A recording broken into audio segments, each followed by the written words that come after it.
Released in June of 2020 to resounding critical acclaim, The Last of Us Part 2 is a dark, epic, action-adventure title. Developed by Naughty Dog, The Last of Us 2 follows protagonist Ellie as she sneaks and fights with various factions on the streets of Seattle.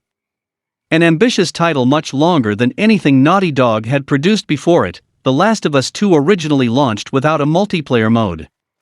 The first The Last of Us title had a much-beloved competitive multiplayer mode titled Factions, and it was expected by fans that the sequel would include some sort of equivalent. However, in September 2019, Naughty Dog released a tweet stating that the scope of the follow-up faction mode had grown so large that the company decided not to include it with the main single-player campaign, and instead planned to release it as a standalone experience separate from The Last of Us 2, but only when it was ready. Since then, fans of the series have heard very little information regarding the sequel's online offering, and as such, the community has been becoming concerned with the silence around The Last of Us 2's Factions multiplayer mode. But a tweet and new post on Naughty Dog's official blog have pushed the reveal farthermore. To celebrate this year's The Last of Us Day, which is the day the Outbreak reached critical mass in The Last of Us universe, September 26, Naughty Dog has announced that it is, in fact, still working on the Factions game mode. The post on its website states, in short, "We're working on it. We see the community comments as many of you clamor for multiplayer and want updates." Before further elaborating, we'll say that we love what the team is developing and want to give them time to build out their ambitious project. We'll reveal more when it's ready. Naughty Dog also states in the post that it has been growing its team since The Last of Us Part 2 launched and has a multitude of multiplayer-themed job openings available on its site, hinting that these positions are related to The Last of Us 2's Factions mode. These positions possibly tease at features fans can expect coming to the title, like a senior monetization/economy designer and AI programmer, perhaps alluding to microtransactions and AI enemies being included in Factions. Fans would certainly love to have more information regarding The Last of Us 2's multiplayer offering, like a release date or more gameplay specifics. Still, it is reassuring to players that the online component of the title is still currently being worked on, as vague as the information has been. The Last of Us 2's recent PS5 performance patch will have to hold players over for now. Naughty Dog has just shared an image from the upcoming TV show adaptation of The Last of Us. This news comes alongside all the other announcements on The Last of Us Day, which is celebrated every year on September 26, as that signifies the spread of the cordyceps virus in the game's world. The Last of Us Day was earlier known as Outbreak Day, but was changed due to its relation to the ongoing COVID-19 pandemic. This annual event is simply Naughty Dog's way to celebrate the release and success of The Last of Us franchise, and it gives the developers a way to engage with the game's community. A Joel statue by Dark Horse, exclusive merch on the PlayStation Gear Store, and a photo mode event that encourages fans to show off their skills are all a part of The Last of Us Day this year. Naughty Dog has just released an exclusive teaser image for the TV show on their official Twitter account. The tweet says, "Look for the light," the famous line that was a part of the intro of The Last of Us. It features Joel and Ellie walking across a large field, but it does not fully showcase how actors Pedro Pascal and Bella Ramsey look in their respective roles. However, fans can still see all the details in their clothing and backpacks. As this image serves only as a teaser, fans can hope that HBO releases more footage in the coming months. Shooting for The Last of Us TV series began in July 2021, and is currently scheduled to end in June 2022.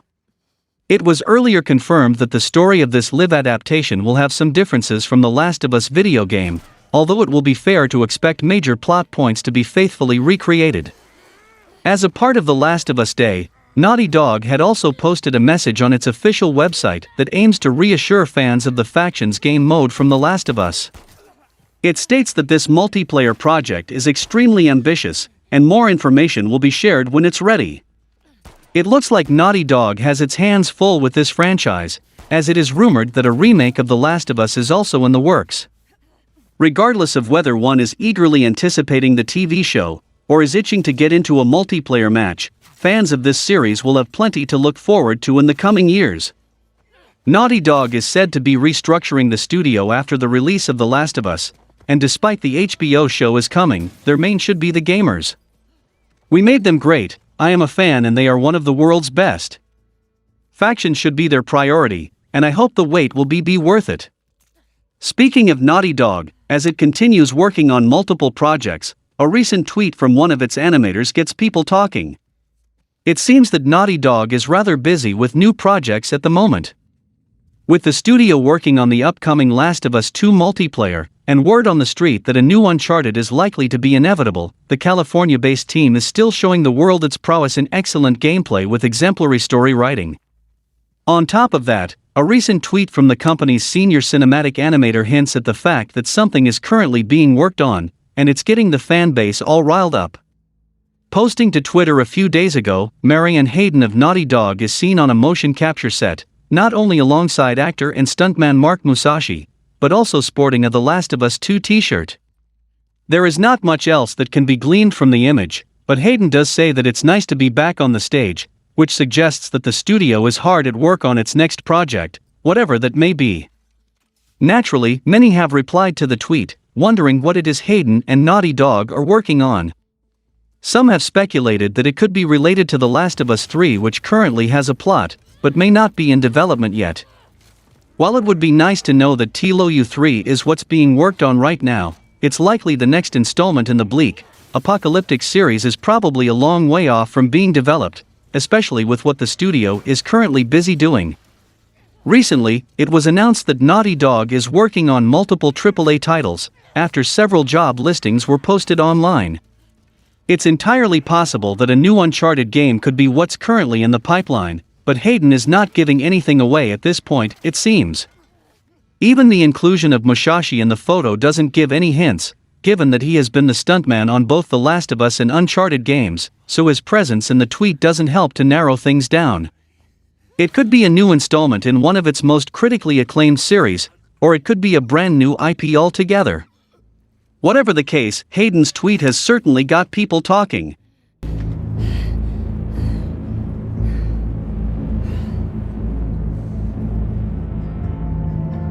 Guerrilla community lead Bo DeVries highlights all the ways Horizon Forbidden West protagonist Aloy has evolved both visually and story-wise. Since her introduction inside of Horizon Zero Dawn back in 2017, Aloy has been great as of late. The Nora Brave has been featured in plenty of crossover events, from hunting monsters in Capcom's wildly popular Monster Hunter World, to dropping in and building structures in Fortnite. Just recently, Aloy was featured in Genshin Impact as a special guest character, with access to a bow and gaining cryo abilities. As Aloy slowly nears her return to her own franchise in Horizon Forbidden West, Guerrilla has given fans an update on how the popular PlayStation character has evolved. In a new post on the PlayStation blog, Guerrilla community lead Bo DeVries and narrative director Ben McCaw open up about Aloy's journey from Horizon Zero Dawn to her upcoming game, both from a story perspective and also development as well. Multiple teams were assigned to Aloy to attempt to balance the familiar aspects while also continuing to push the character forward. While a part of that was already shown with the redone combat mechanics, Guerrilla focused on more technical aspects like the rigging, animation, audio, lighting, and more to bring her to life on next gen. In addition to moves and abilities, the blog post also goes into how Aloy's look has evolved as well. Obviously, with access to the more powerful PS5 specs, Aloy has gone under a few visual enhancements, including more polygons to her character model. On a more technical level, Guerrilla has also been able to do more with every character in the game, including adding finer details like smoother contouring, the ability to add peach fuzz, and accurate materials expression. While the first Horizon game received some criticism for the way faces and expressions animated, Guerrilla has confirmed that the PS5 hardware has allowed the team to increase the number of skeletal joints in each character model. This in turn allows for much more realistic deformations and facial expressions, making them feel more credible and look more immersive than before. Guerrilla also notes that the PlayStation 4 version of Horizon Forbidden West has also been extensively tested. While it may not be able to boast the same visual push as its PS5 sibling, the team was able to find some unexplored resources to help push the character assets forward a bit from the first game. Aloy's updated visual design wasn't always a hit with players, and came under controversy from those who didn't appreciate some of the more subtle changes. However, Part of the issue was the comparisons were being made from last-gen screenshots and those from a next-gen machine, which boasts more polygons and access to better technology. According to the post, the idea is to make the character and the game feel more authentic and lifelike, with the team aiming for high quality and visual benchmarks. While that's usually the case with AAA game development, especially with PlayStation's blockbuster exclusive titles, the small details being highlighted here are some of the most impressive to be featured on a character model to date. The developer also stated in the blog that, despite Horizon Forbidden West harnessing the power of the PS5, the PS4 version of the game won't be compromised. In fact, the developers tested the game on both the PS4 and PS5 simultaneously to ensure that the game won't experience issues between the current-gen and last-gen versions of the game. The goal is for PS4 players to have an equally immersive experience as those that have a PS5. Combat will have more depth, while there will be a plethora of new locations to explore in Forbidden West's depiction of San Francisco. While some fans have been apprehensive about cross-gen releases in general, it should be a major concern if Guerrilla is being as diligent as it says it is with the two versions. Updates like these are a good way to build confidence in the PS5 and PS4 versions of the game. In Horizon Forbidden West, players will be able to select different outfits for protagonist Aloy, similar to Horizon Zero Dawn. However, in Horizon Forbidden West, outfits will have what Guerrilla describes as skills. These skills will augment Aloy's abilities in different ways. Further, De Vries explains that players in Horizon Forbidden West will be able to maximize skills through progression. This process happens through a new and improved skill tree, which De Vries decides not to elaborate further on at this point in time. Horizon Zero Dawn also has a skills tree, separated into 4 sections: Prowler, Brave, Forager, and Traveler, introduced in the Frozen Wilds expansion. Skills are gained by earning skill points through leveling up via fighting enemies and completing quests/activities. There's obviously a lot left to the imagination by De Vries' description. On one hand, they confirm that Horizon Forbidden West will feature a skill tree like in the original game. On the other hand, exactly what Guerrilla means by outfits having attached skills that can boost abilities is entirely unclear. For example, it could mean that certain outfits unlock entirely new abilities separate from the skill tree's skills, or it could mean altering skills from the skill tree so they're more powerful or offer different utility. Regardless of how outfit skills work, it's a much more intriguing system than what was in Horizon Zero Dawn on paper. Horizon Zero Dawn outfits offered up different resistances, including separate ranged and melee attack defenses, as well as defense against fire, ice, shock, and corruption. Outfits also influence a player's stealth. It's possible Horizon Forbidden West's outfits will have these stats in addition to its skills, of course, but skills seem like much more involved of a mechanic. It just goes to show that Guerrilla is re-evaluating many of Horizon Zero Dawn's gameplay mechanics for the development of its sequel. It'll be exciting to see what other ways Guerrilla is working to make Horizon Forbidden West a more interesting, involved gameplay experience. Speaking of upcoming games, the studio behind Tomb Raider and Marvel's Avengers is assisting developer The Initiative with the upcoming Perfect Dark reboot. While Rare's excellent GoldenEye 007 from 1997 may be the most popular Nintendo 64, there was actually spiritual successor on the system. Titled Perfect Dark, the game follows Joanna Dark, a Carrington Institute agent, as she sneaks and shoots while uncovering conspiracies by rival corporation Datadyne. In 2005, the now Microsoft-owned Rare released Perfect Dark Zero for the Xbox 360 as a launch title for the system. This sequel also followed protagonist Joanna Dark, now a bounty hunter, as she continued her battle with Datadyne. With no new titles in the series launched since then, apart from a simple remaster of the original title in 2010, many fans believe the Perfect Dark series was no more. At least, until Microsoft dropped a surprise reveal for a Perfect Dark reboot at the Game Awards 2020 with a short teaser trailer from its newly formed Quad A studio, The Initiative. With Daniel Neuberger, who directed the 2013 Tomb Raider reboot and its first sequel, The Initiative sounds like it should be a perfect fit for the ambitious, high-budget title. A new tweet has shown that The Initiative has announced that they are partnering with San Francisco-based developer Crystal Dynamics, who created the 2013 Tomb Raider reboot, Rise of the Tomb Raider, and Marvel's Avengers. Even Perfect Dark's director used to work at Crystal Dynamics. This partnership is somewhat confusing, although it is unknown what exactly Crystal Dynamics is assisting with on the new title. It seems odd that a publisher and first-party developer to bring in a third party to assist with a game. Because it's not the same as Valkyrie Entertainment assisting with Sony Santa Monica with God of War Ragnarok, providing environmental and character art for the game.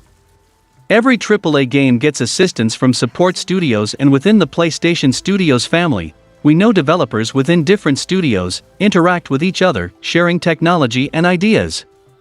And also support studios exist for the only sake of supporting big developers with little work. But the situation here with Perfect Dark is different. This time Xbox is partnering with another big AAA studio, while they hail the initiative as the so-called Quadruple A, and also Xbox has 23 studios under their banner.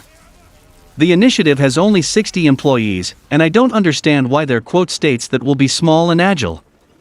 That quote being small, and I don't know if this is a new norm for gaming partnerships. With so much time passed since the last Perfect Dark title, it will be interesting for fans to see what the initiative has planned for the new reboot. A leaker compared the Perfect Dark reboot to the action film series John Wick, which is certainly high praise. In 2019, Phil Spencer was shown playing a Perfect Dark game prototype, and still we have no gameplay, and some devs leaving the initiative could indicate that the studio could be in trouble, and they need to partner with others for the game to be completed. I don't know what's going on there. The game could be late 2024 or 2025. After all, we have to wait and see how the output turns out. Thus far, Sony's PlayStation 5 console has been a resounding success for the Japan-based company. Sony has already sold more than 10 million PS5 consoles, meaning the new device is currently outpacing the sales of its predecessor, the PlayStation 4. This is no small feat either, as that console is the second best home game console of all time, behind only the PlayStation 2. Despite the impressive Year 1 PS5 sale numbers, Sony is not resting on its laurels with the PS5, as it recently released the PS5 2.0 firmware on September 15th. The new update brought various significant improvements, such as a new trophy tracker, 3D audio through TV speakers, and the much-anticipated M2 SSD PS5 storage expansion, which allows gamers to install a second SSD into their console for added storage space. It appears that Sony isn't done with PS5 updates either. Judging by an interview on the official PlayStation blog with Hideaki Nishino, Sony's SVP of Platform Experience, some exciting things are in the works. When asked about what the Platform Experience team is working on next for future updates, Nishino replied, "When I look back at the list of things we need to do, there's a lot. There's a lot the community is asking for as well. I want to say in the Japanese way, I'm diligently working on these lists, and there will be more coming out in the future." Nishino doesn't name any specific features that Sony is working on for future PS5 updates, but instead hypes up the use of telemetry and community feedback as a way for the team to identify features that players really want. Nishino stated that, "There are interesting, exciting, fantastic ideas on the list." At the same time, we launched PS5. So, we are receiving a bunch of feedback from the community through social networks or system telemetry, as well as the media, my family, my friends. We have tons of lists of the feedback. Nishino states that he's proud of the firmware 2.0 update and finds the new trophy tracker to be his favorite addition. He's also happy with how the PS5's 3D audio has turned out on the system, and agrees that easy storage expansion is important to many gamers. With a vertical trophy list format also added, the update addressed several fan complaints. While PS5 firmware 2.0 has been well received, there are still plenty of other requested features that fans are patiently waiting for. Two of the most demanded PS5 upgrades are PlayStation Home and the return of themes. He also stated that Sony's next main goal is to growing the PlayStation Studios family, focusing more on the gaming brand than the movies, which could be pointing to some organic partnership growing and acquisitions. PlayStation gamers are eating good, and with some of the issues the PlayStation brand has to rectify and abandon, there is a lot of things to look forward to in the future. After the release of Ghost of Tsushima Legends, Sucker Punch has steadily been releasing updates for the multiplayer mode, polishing it as well as adding cosmetics. Recently, an entirely new mode, Rivals, that pitted players against each other was released. Meanwhile, fans of Survival continued waiting for more substantial updates. Not long after the release of Rivals, however, it was announced Survival would also be getting some love. New content was announced to be dropping to Survival mode, including the addition of 2 new maps, one of which has already been released. Ghost of Tsushima Legends is a standalone cooperative multiplayer mode for Ghost of Tsushima that consists of story and survival mode. Prior to the new update, survival mode only had 4 maps, the same 4 that were originally released with the multiplayer mode back in October 21, 2020. Thankfully, the answer is now and soon, as 2 new maps, Twilight and Ashes, and Blood and Steel were announced for survival mode. Twilight and Ashes is already available for players to jump into, while Blood and Steel, a map based on Iki Island, will be released October 1, 2022, just a week after. Both maps are available for free for players that own either Ghost of Tsushima or the standalone Ghost of Tsushima Legends. Players do not have to buy the director's cut of the game to play the Iki Island-inspired map, Blood and Steel. Survival mode essentially has up to 4 players fighting against waves of enemies that are threatening to destroy different areas of a region. 2 new maps, so close to one another, is promising for the game mode, as it's bound to bring in old players that might have stopped from the repetitive nature of the original 4 maps. Although not much is known about Blood and Steel, Twilight and Ashes has already been released, and is looking to be a great map for hunters due to various vantage points on the map. The announcement of 2 new maps for survival is exciting. And it was a free addition to Ghost of Tsushima that didn't include any microtransactions. Now that Sucker Punch has made it to where Ghost of Tsushima Legends can be purchased on its own, it seems as though the developers are looking to start integrating more frequent updates. Still, seeing as it took almost a year for these 2 maps to release, it's reasonable to suspect that new maps after the release of Blood and Steel could take some more time, assuming we get any more maps. If not, Legends also now has the Rivals mode, which is more than likely to continue with updates due to its recent release. I hope soon they add duels with a shadow fight mode. And that's all for the video, guys. Like and share the video for a greater audience. Comment your thoughts on the topics, and donations are always appreciated. Subscribe to the channel and click the bell icon, and until then, from SMPV, it's goodbye.